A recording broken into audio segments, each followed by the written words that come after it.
साल पहले उस जमाने में ना गाड़ी थी ना मशीनें। उस जमाने में लोग अपनी समझदारी और सेहत पर भरोसा करते थे। उस समय वहाँ पर ज्वालानामपुर का एक गांव था।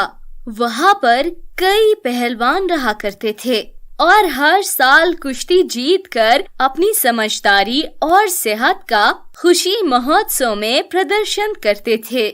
वैसे तो ज्वालापुर में कई सारे पहलवान थे, लेकिन दो बड़े हट्टे खट्टे पहलवान हर साल कुश्ती की प्रतियोगिता में अव्वल दर्जे पर नजर आते थे। हर साल जीतू और मंगलू में पहलवानी का युद्ध होता था और हर साल उन दोनों में से मंगलू जीत जाता था। इतने सालों में जीतू उससे एक बार भी न जीत सका और मंगलू अपनी ताकत का पूरा प्रयोग करके हर बार जीतू को हरा दिया करता था। और फिर जीतू हमेशा निराश होकर अपने घर को चला जाता। अरे आप निराश हो गए, आप निराश ना होइए और कड़ी परिश्रम कीजिए, आप जरूर सफल होंगे, खुद पर भरोसा रखिए। अरे पता नहीं मंगलू ऐसा कौन सा परिश्रम करता है जो मैं नहीं कर पाता। वो हर बार मुझे पछाड़ देता है।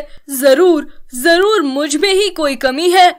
जीतू को इस तरह से परेशान देखकर कुसुम को उस पर बहुत दया आती है और वह अपने घर से निकलकर जीतू के उस्ताद पहलवान के पास चली जाती है और उन्हें ये सारी बातें बता देती है। तब वहीं पर उस्ताद जी कहते हैं, अरे कुसुम बेटे, मैं जानता हूँ जीतू पूरी मेहनत करता है, लेकिन हर बार मंगलू अपनी ताकत से जीतू को मात दे देता है। बल्कि दोनों में शातिर तो जीतू है। हमने कई बार जीतू को समझाया है कि वह बल का प्रयोग न करके मंगलू को अपनी समझदारी से हराए, लेकिन जीतू हमारी एक भी नहीं सुनता। ठीक कह रहे हैं गुरुजी आप। अब तो ये है ही इतने जिद्दी, किसी की नहीं सुनते और परिणाम तो बुरा ही होता है। अरे बेटा, यही सारी बातें हम जित्तू को कई बार बता चुके हैं, लेकिन जित्तू हर बार अपनी जिद की वजह से हार जाता है। कुसुम ने उस्ताद जी की ये सारी बातें सुनकर ठान ली कि उसे अब जीतू के जिद्दी होने का कोई ना कोई हल तो निकालना ही पड़ेगा। कुसुम घर जाकर इस सब पर सोचने लगती है कि वह ऐसा क्या करे जिससे जीतू खुश हो जाए। तो उस दिन कुसुम अच्छा से अच्छा पकवान पकाकर जीतू का मन बहलाकर उसे कहती है, अरे श्रीमती जी, अब आप ऐसे मसाले लगाकर पकवान हमें खिलाएगी तो मैं कैसे तंदुरुस्त रह पाऊंगा। अब मुझे जाकर ज्यादा व्यायाम करना होगा और युद्ध में उस मंगलू को हराना ही होगा।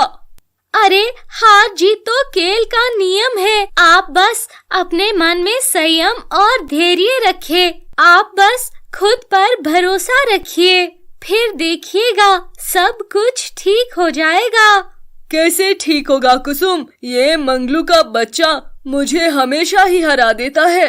जब हम छोटे थे ना, तब मैं पढ़ाई में अव्वल नंबर लाया करता था और ये मंगलू का बच्चा खेल कूद में आगे निकलकर मुझसे हमेशा आगे निकल जाता था।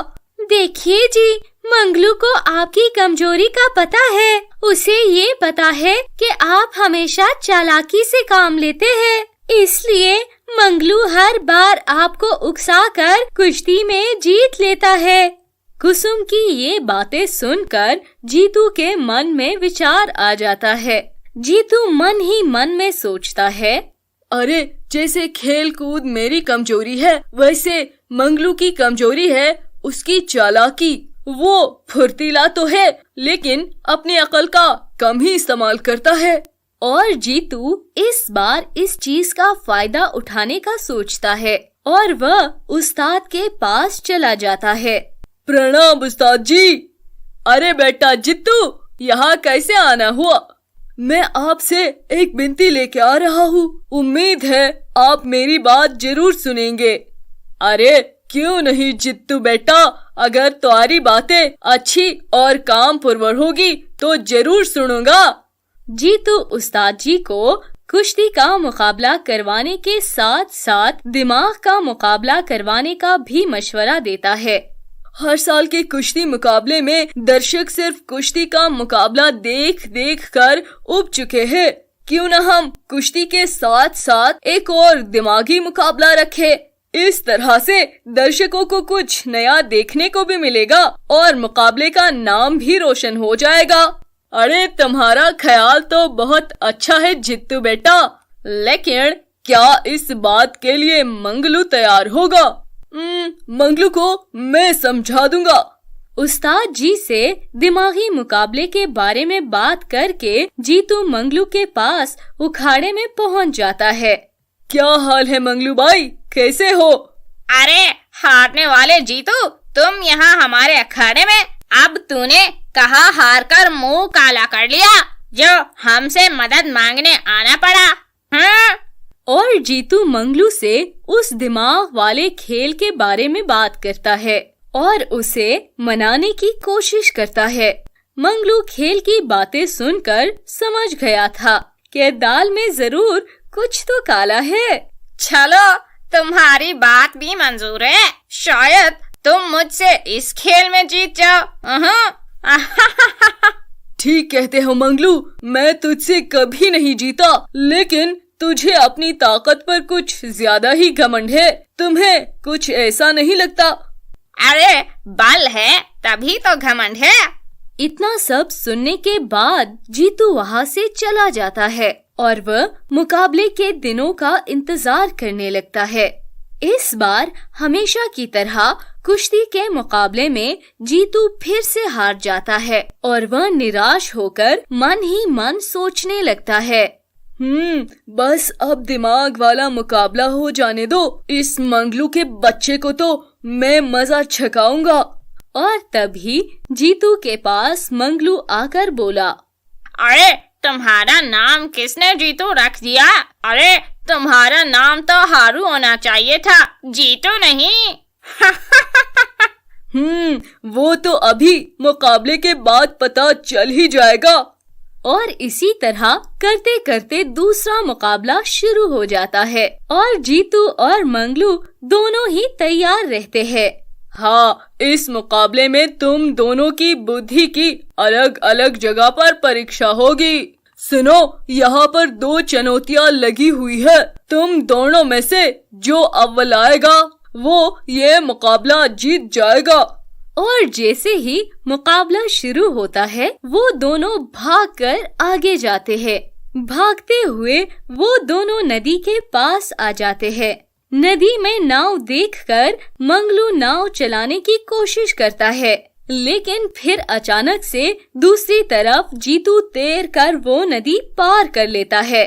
नदी पार करने के बाद रास्ते पर उन दोनों का रास्ता बहुत से भेड़िए रोक लेते हैं। तब मंगलू उन भेड़ियों को चिल्ला चिल्ला कर हटाने की कोशिश करता है। अरे अरे हट जा, हट जा, हट। तभी जीतू उन भेड़ियों के बीच में से आगे पीछे होकर निकल जाता है और वो मुकाबले में अव्वल आ जाता है। मुकाबला जीतने के बाद पूरा गांव जीतू को कंधों पर उठाकर बधाई देता है और तब मंगलू जीतू से कहता है, अरे मैं तुम्हें मान गया जीतू, अकल बल से बहुत बड़ी चीज होती है। इतना कहने के बाद गांव वाले कुश्ती पहलवान मंगलू को भी ऊपर उठा लेते हैं और उसी समय वो दोनों खुद ब खुद हंसते हैं।